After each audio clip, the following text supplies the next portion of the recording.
কালিয়াচকে বিক্ষোভে প্রশাসনের ভূমিকায় ক্ষুব্ধ সুপ্রিম কোর্ট। প্রশাসনের শীর্ষ কর্তাদের ভূমিকা নিয়ে প্রশ্ন, কেন জুডিশিয়াল অফিসারদের সুরক্ষা সুনিশ্চিত করতে পারেনি পুলিশ প্রশাসন? মুখ্য সচিব, ডিজিপি, এসপি এবং ডিএমকে শোকজ দেশের সর্বোচ্চ আদালতের। মৈত্রেয়ী রয়েছে আমার সঙ্গে সরাসরি। মৈত্রেয়ীর সার্বিক বিষয় সুপ্রিম কোর্টের কি পর্যবেক্ষণ? দেখুন, সর্বোচ্চ আদালত এদিন তাদের বক্তব্য শুরুটাই করেছেন যে প্রধান বিচারপতি তিনি রাত 2টো পর্যন্ত ঘটনার আপডেট নিয়েছেন। তিনি প্রধান বিচারপতি সূর্যকান্ত তিনি বারবার করে উল্লেখ করতে থাকেন যে কিভাবে কলকাতা হাইকোর্টের প্রধান বিচারপতি তাদেরকে জানিয়েছিলেন, তাকে ইনফর্ম করেছিলেন যে প্রশাসনের বিভিন্ন মহলে তারা বারবার করে বিভিন্ন স্তরে তারা জানান এই জুডিশিয়াল অফিসারদেরকে সেভ করা, তাদেরকে সুরক্ষা দেওয়ার বিষয়ের কথা এবং তাদেরকে যে ঘেরাও করে রাখা হয়েছে তাদেরকে বের করে আনা হোক সেই কথা জানানো হয়েছে। কিন্তু তাতেও কোনো কাজ হয়নি, আশ্বাস আসা সত্ত্বেও কাজ হয়নি। এমনকি হোম সেক্রেটারিকে ফোন করার পরেও কিন্তু কোনো কাজ হয়নি বলে উল্লেখ করেন এদিন প্রধান বিচারপতি। এবং তারপরেই তিনি উল্লেখ করেন যে মধ্যরাতের পরে যখন এই 7 জন জুডিশিয়াল অফিসার তাদেরকে যখন ছাড়া হলো তারপরেও তাদের গাড়ির ওপর হামলা হয়েছে এবং সেটা একটা বড়সড় প্রশাসনিক ব্যর্থতা বলে মনে করছে এবং সেই কারণেই একেবারে এবং সিস্টেমেটিক একটা ফেলিওর হিসেবে তারা দেখছেন যে প্রশাসন সম্পূর্ণভাবে ফেল করে গিয়েছে। এরকম একটা পর্যবেক্ষণ আজকে সর্বোচ্চ আদালতের তরফ থেকে আসে এবং তারপরে মুখ্য সচিব, রাজ্যের ডিজিপি, মালদার এসপি এবং ডিএমকে শোকজ করা হয় এবং সেখানে বলা হয় যে তাদেরকে কারণ দর্শাতে হবে যে তাদের বিরুদ্ধে কেন ব্যবস্থা নেওয়া হবে না। শুধু তাই নয় প্রিয়াঙ্কা, তার সঙ্গে সঙ্গে আগামী 6ই এপ্রিল যখন এই মূল মামলার শুনানি রয়েছে, অর্থাৎ বাংলার এসআইআর মামলার শুনানি রয়েছে, সেই পরিস্থিতিতে দাঁড়িয়ে সেই শুনানির সময়ও কিন্তু এই 4 জনকে 4 আধিকারিককে উপস্থিত থাকার নির্দেশ দেওয়া হয়েছে ভার্চুয়ালি। অর্থাৎ সেখানেও যে তাদেরকে প্রশ্নের মুখে পড়তে হবে সর্বোচ্চ আদালতের গতকালের ঘটনায় তাদের যা ভূমিকা ছিল সেই পরিপ্রেক্ষিতে সেটা কিন্তু কার্যত স্পষ্ট হয়ে গিয়েছে। প্রিয়াঙ্কা, একেবারেই মৈত্রেয়ীর সঙ্গে থাকো। মালদায় পুলিশ প্রশাসনের ভূমিকায় কড়া সর্বোচ্চ আদালত এবং ক্ষুব্ধ। মালদায় যে বিক্ষোভ, অশান্তি গতকাল থেকে কালিয়াচক, সুজাপুরে, সেখানে এবার সিবিআই, এনআইএ তদন্ত কমিশনকে নির্দেশ দেওয়া হলো। কার্যত সুপ্রিম কোর্ট নির্দেশ দিল যে সিবিআই বা এনআইএ কে দিয়ে তদন্ত করতে হবে। অত্যন্ত তাৎপর্যপূর্ণ। একেবারে ভোটমুখী রাজ্যে এরকম ঘটনা এবং সুপ্রিম কোর্ট দেশের শীর্ষ আদালতের এই নির্দেশ। মৈত্রেয়ী রয়েছে আমার সঙ্গে। মৈত্রেয়ী, এনআইএ বা সিবিআই দিয়ে তদন্ত হোক এমনটাই নির্দেশ সুপ্রিম কোর্টে। একেবারেই দেখো, আজকে সুপ্রিম কোর্ট কার্যত এটা খুব স্পষ্ট করে দিয়েছে যে জুডিশিয়াল অফিসাররা তাদেরই এক্সটেন্ডেড উইং এবং এই গোটা ঘটনাকে তারা মনে করছেন যে তাদের অথরিটিকে চ্যালেঞ্জ করা হয়েছে। ফলে সেই জায়গায় দাঁড়িয়ে তারা যে শেষ দেখে ছাড়বেন সেই বার্তাই কিন্তু কার্যত তারা দিয়েছেন। তারা কমিশনকে নির্দেশ দিয়েছেন একটি ইন্ডিপেন্ডেন্ট কেন্দ্রীয় বডি, সেটা সিবিআই অথবা এনআইএ হতে পারে, তাদেরকে দিয়ে তদন্ত করাতে এবং শুধু তদন্তই নয়, তদন্তের প্রাথমিক রিপোর্ট জমা দিতে হবে সর্বোচ্চ আদালতের কাছে। অর্থাৎ সর্বোচ্চ আদালতের কার্যত নজরদারিতেই তদন্ত চলবে। ফলে কোথাও একটা গিয়ে সর্বোচ্চ আদালত কিন্তু এই যে গোটা ঘটনা যেটা ঘটেছে সেটাকে অত্যন্ত গুরুতর ঘটনা হিসেবে দেখছে এবং এটার শেষ দেখে যারা ছাড়বেন তার কারণ তারা বারবার করে তাদেরকে উল্লেখ করতে শোনা গিয়েছে যে তারা মনে করছেন যে এটা প্ল্যান্ড একটি ঘটনা। সেই জায়গায় দাঁড়িয়ে তারা এটা শেষ দেখে ছাড়ার জন্যই এনআইএ অথবা সিবিআই এনকোয়ারির কথা তারা বলেছেন এবং যার প্রাথমিক রিপোর্ট তাদের কাছে জমা দিতে হবে।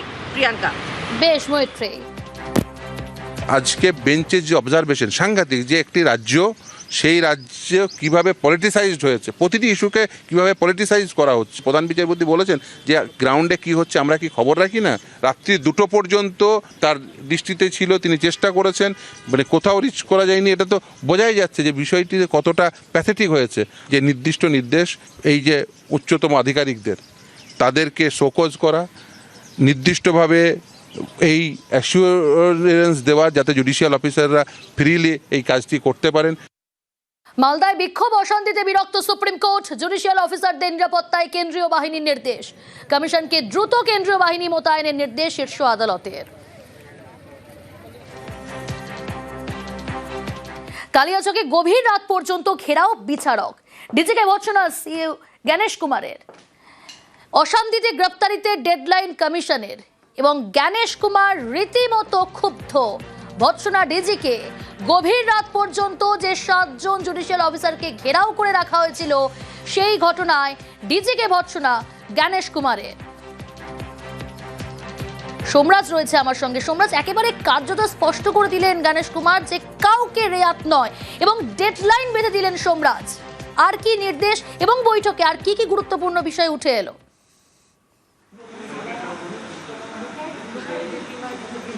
দেখো, একদমই বৈঠকে রাজ্য পুলিশের ডিজিপিকে উদ্দেশ্যে কড়া বার্তা দেশের মুখ্য নির্বাচন কমিশনার জ্ঞানেশ কুমার দিচ্ছেন। গতকাল গভীর রাত পর্যন্ত জুডিশিয়াল অফিসাররা আটকে থাকলেন বিডিও অফিসে, কিন্তু সেক্ষেত্রে রাজ্য পুলিশের রেসপন্স কেন এত দেরিতে হলো, কেন তড়িঘড়ি রাজ্য পুলিশের তরফে পদক্ষেপ নেওয়া হলো না, তা নিয়েই রাজ্য পুলিশের ডিজিকে কড়া বার্তা দিলেন দেশের মুখ্য নির্বাচন কমিশনার জ্ঞানেশ কুমার। এবং যেটা কমিশন সূত্রে জানা যাচ্ছে যে দেশের মুখ্য নির্বাচন কমিশনার জ্ঞানেশ কুমার তিনি বৈঠকে বলছেন যে why late response, why not in time. রাজ্য পুলিশের ডিজিপিকে উদ্দেশ্য করে এই প্রশ্ন রেখেছেন দেশের মুখ্য নির্বাচন কমিশনার। পাশাপাশি তিনি ডেডলাইন দিয়ে দিয়েছেন আজ রাত 12টার মধ্যেই যারা যারা অভিযুক্ত তাদের সবাইকে গ্রেপ্তার করতে হবে।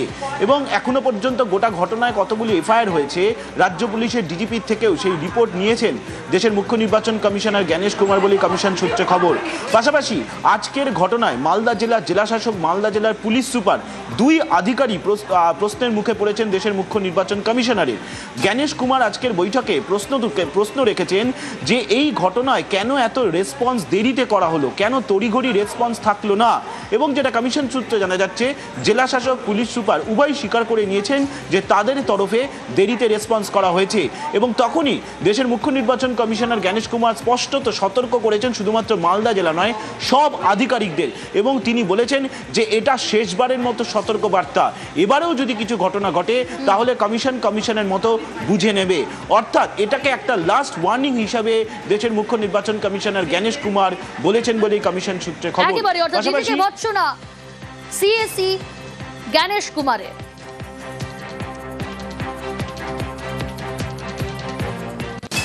এদিকে কালিয়াচকের অশান্তিতে গ্রেফতার আইএসএফ প্রার্থী, মোথাবাড়ির আইএসএফ প্রার্থী সহ গ্রেফতার 18। গতকাল দফায় দফায় উত্তপ্ত হয় সুজাপুর, মোথাবাড়ি।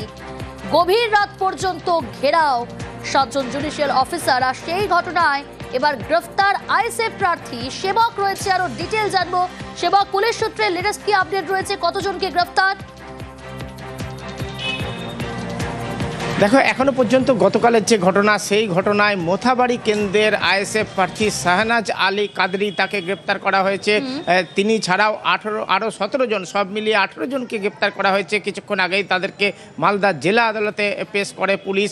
সরকারি কাজে বাধা দান, মানুষকে প্ররোচনা দেওয়া, এমন একাধিক অভিযোগ আনা হয়েছে তাদের বিরুদ্ধে। আমরা জানি কালকে দিনভর উত্তপ্ত ছিল সুজাপুর, কালিয়াচক, মোথাবাড়ি প্রভৃতি এলাকা।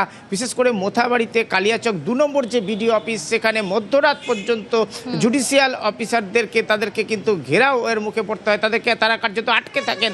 কারণ বিডিও অফিসের বাইরেই প্রচুর মানুষ তারা কিন্তু গেট আটকে বসে পড়েছিলেন, প্রচুর মহিলারা ছিলেন। পরিস্থিতি এমন জায়গায় যায় যে নির্বাচন কমিশনকে হস্তক্ষেপ করতে হয়, রাজ্য পুলিশকে হস্তক্ষেপ করতে হয়। মালদা প্রশাসনের পুলিশের শীর্ষকর্তারা তারা ঘটনাস্থলে যান, কেন্দ্রীয় বাহিনী দিয়ে জুডিশিয়াল অফিসারদেরকে রাত 12:15 নাগাদ উদ্ধার করা সম্ভব হয়। এরপরেই কিন্তু রাতভর অভিযান চালায় পুলিশ। আর এই রাতভর অভিযানে আইএসএফের যিনি প্রার্থী মোথাবাড়ির, তাকে গ্রেপ্তার করা হলো। এবং আমরা জানতে পাচ্ছি আরও বেশ কয়েকজনের ফুটেজ পেয়েছে পুলিশ, সেই ফুটেজ দেখে তদন্ত চলছে, তাদের খোঁজেও তল্লাশি চলছে।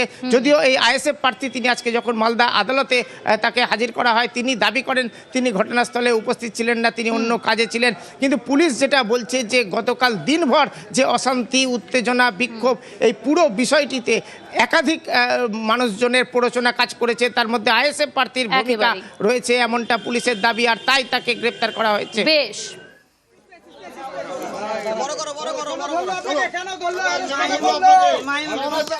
এসআইআর এ নামবাদের প্রতিবাদ, মালদায় ধুন্ধুমার। আর এ নিয়ে মমতা বন্দ্যোপাধ্যায়ের সুর সপ্তমে। মালদা ও মুর্শিদাবাদে 3টি সভা করলেন, প্রতিটি সভা থেকেই চড়ালেন সুর, নিশানা করলেন অমিত শাহকে। আপনারা জানেন এখন অ্যাডমিনিস্ট্রেশন আমার হাতে নেই, ল অ্যান্ড অর্ডার টোটালটাই আমার হাত থেকে কেড়ে ইলেকশন কমিশন হাতে নিয়েছে। আর ওরা হোম মিনিস্টার অমিত শাহর কথাই চলে, আমার কথাই চলে না। মালদার মোথাবাড়ি বিধানসভা আসনের কালিয়াচক 2 নম্বর ব্লক, এখানেই বুধবার ধুমধুমার।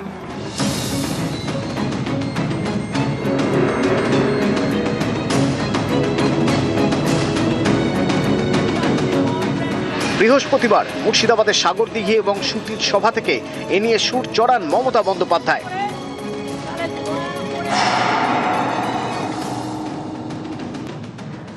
আপনারা জানেন এখন অ্যাডমিনিস্ট্রেশন আমার হাতে নেই, ল অ্যান্ড অর্ডার টোটালটাই আমার হাত থেকে কেড়ে ইলেকশন কমিশন হাতে নিয়েছে।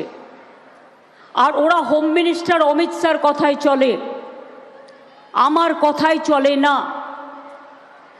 চিফ সেক্রেটারি চেঞ্জ হয়ে গেছে, হোম সেক্রেটারি চেঞ্জ হয়ে গেছে, ডিজি চেঞ্জ হয়ে গেছে, আমার হাত থেকে সব ক্ষমতা কেড়ে নিয়ে ইলেকশন কমিশন এখানে সুপার রাষ্ট্রপতি শাসন চালাচ্ছেন, একদিকে হোম মিনিস্টার আর একদিকে রাজ্যপালকে ডেকে নিয়ে। মুর্শিদাবাদ থেকে মালদায় যান তৃণমূল নেত্রী, বৈষ্ণবনগরে সভা করেন। মালদার ঘটনা নিয়ে এই সভা থেকেও সুর চড়ান। মালদায় কংগ্রেসীদের অত্যাচারে গন্ডগোলটা হলো, আমি বলছি ক্ষোভ আছে লোকের মধ্যে, আমারও ক্ষোভ আছে, সেই জন্যই সুপ্রিম কোর্টে গিয়ে ফাইট করেছিলাম। কি দরকার ছিল এই রায় বেরোনোর পরে জাজেদের আটকে রাখা? এটা কাদের প্ল্যান? যারা করেছে তাদের একটাকেও যেন ছাড়া না হয়, সে যেই হোক, কারণ এটা আমাদের দলের কোনো পরিকল্পনা নয়। আমরা দাঙ্গার পক্ষে নই। বাংলার সম্মান নিয়ে যারা খেলা করেছেন, একটা জায়গার জন্য সারা বাংলার বদনাম করেছেন আপনারা। আমাকে ভোট দেন বা না দেন আমার যায় আসে না, আমি দাঙ্গার পক্ষে নই। আমি বিজেপির সাথে 1 থেকে 100 ভাগ লড়াই করি। তাকে আপনারা অসম্মান করছেন কংগ্রেসের কথায়। কালকে যে ঘটনা মালদায় ঘটেছে, জানি না কারা করেছে, কিন্তু আমার কাছে কেউ কোনো খবর দেয়নি, কারণ এখানকার চিফ সেক্রেটারি আমার সাথে আজ পর্যন্ত কলন করেনি। আমাকে কোনো ইনফরমেশন এরা দেয় না। জানতে পারলাম রাত্রির 12টার সময় যে জাজেদের ঘেরাও করে রেখেছে। আমি মনে করি মানুষের ক্ষোভ থাকতেই পারে। মুর্শিদাবাদ, মালদা, উত্তর দিনাজপুর জুড়ে বিজেপির গেম প্ল্যান অনুযায়ী আমার ভবানীপুর কেন্দ্রেও জেনে রাখবেন, যেখানেও সংখ্যালঘুদের নাম বাদ দিয়েছে, এখানেও ঢেলে বাদ দিয়েছে। বিজেপি অনেক পরিকল্পনা করছে, গভর্নমেন্ট অফ ইন্ডিয়া পরিকল্পনার পুরো দোসর। অমিত শাহ চক্রান্তের ব্লুপ্রিন্ট তৈরি করছে। আর আমি অনুরোধ করবো, কেউ দাঙ্গায় যাবেন না। কোন গদ্দারের কথা শুনে এটা বিজেপির প্ল্যান। কালকে মালদায় একটা ঘটনা ঘটেছে, তাই নিয়ে সিবিআই দিয়েছে সুপ্রিম কোর্ট, এনআইএ দিয়েছে। রাজ্যের যাদের শোকজ করেছে আমার কিছু বলার নেই, কিন্তু পুরো স্টেটকে একটা মালদার ঘটনা দিয়ে রাজ্যকে যেটা বদনাম করা হয়েছে। আন্দোলন করতেই পারেন, সেটা শান্তিপূর্ণ, জাজেদের গায়ে হাত দেবেন না। বাংলার ডেমোগ্রাফি জানেন না, আর আপনারা বলছেন ডেমোগ্রাফি চেঞ্জ হয়ে গেছে। টোটালটাই অমিত শাহ করিয়েছে, টোটালটাই চক্রান্ত অমিত শাহ। ইলেকশন কমিশনকে দিয়ে তাকে রেজিগনেশন করতে হবে। আই ডিম্যান্ড, আমি স্বরাষ্ট্রমন্ত্রীর রেজিগনেশন ডিম্যান্ড করছি। অপদার্থ একটা স্বরাষ্ট্রমন্ত্রী, বর্ডার আটকাতে পারে না, দেশকে বাঁচাতে পারে না, শুধু বিজেপি করতে গিয়ে দেশটা সর্বনাশ করে দিয়েছে। সিবিআই করেছে যারা আন্দোলন করেছে তাদের বিরুদ্ধে, এনআইএ করেছে। বিজেপির এটা গেম প্ল্যান জেনে রাখবেন। এখানকার নির্বাচন ক্যান্সেল করে রাষ্ট্রপতির শাসন জারি করা। আপনারা কি সেটা চান? না আপনারা শান্তি চান? আপনাদের এখানেও কিছু কিছু কমিউনাল লোক ঢুকেছে, যারা বিজেপির টাকায় হায়দ্রাবাদ থেকে উড়ে এসেছে, আর এখানে টাকা নিয়ে আপনাদের ভোট ভাগাভাগি করার চেষ্টা করছে। জয় জোহার, জয় বাংলা, ভালো থাকবেন সবাই। নিউজ 18 বাংলা।